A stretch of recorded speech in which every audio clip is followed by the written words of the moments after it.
First thing I would like to mention is, A section లో ఆయన arrest చేశారు? Section 105 of భారతీయ న్యాయ సంహిత. Section 105.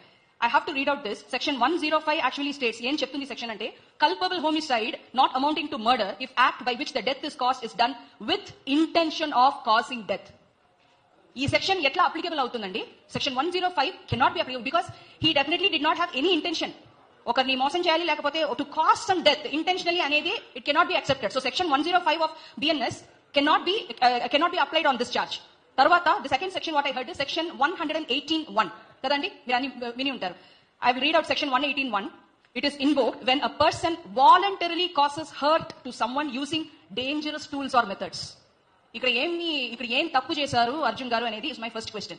And voluntarily causing hurt, ఎవరైనా వెళ్ళి కొట్టారా, లేకపోతే కొట్టడానికి ప్రయత్నం చేశారా, లేకపోతే దానికోసం ఏదైనా అజెండా చేశారా?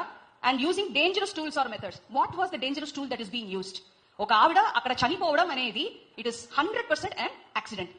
ఇలా చాలా చోట్ల జరిగింది. This is not the first and ever thing happening in history.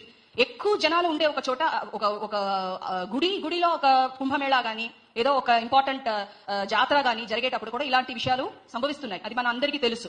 అలా ఉండేటప్పుడు సెక్షన్ 105, సెక్షన్ 118(1) ఆఫ్ భారతీయ న్యాయ సంహిత ఈ విషయంలో ఎలా అప్లికబుల్ అండి? ఒకవేళ if it has to be treated as an accident అంటే then why is this case?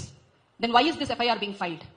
My question or my opinion on this is something pre-planned for which an actor like Allu Arjun Garu is being targeted. I have to call it as an injustice, political injustice. He has fallen as a prey for political injustice. How can the state government make such a move?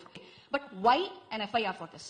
Why he has to be arrested as if ఏదో పెద్ద crime చేసినట్టుగా ఆయన bedroom కి వెళ్ళి ఒక criminal person లాగా ఆయన్ని arrest చేయడానికి ఏం అవసరం ఇక్కడ?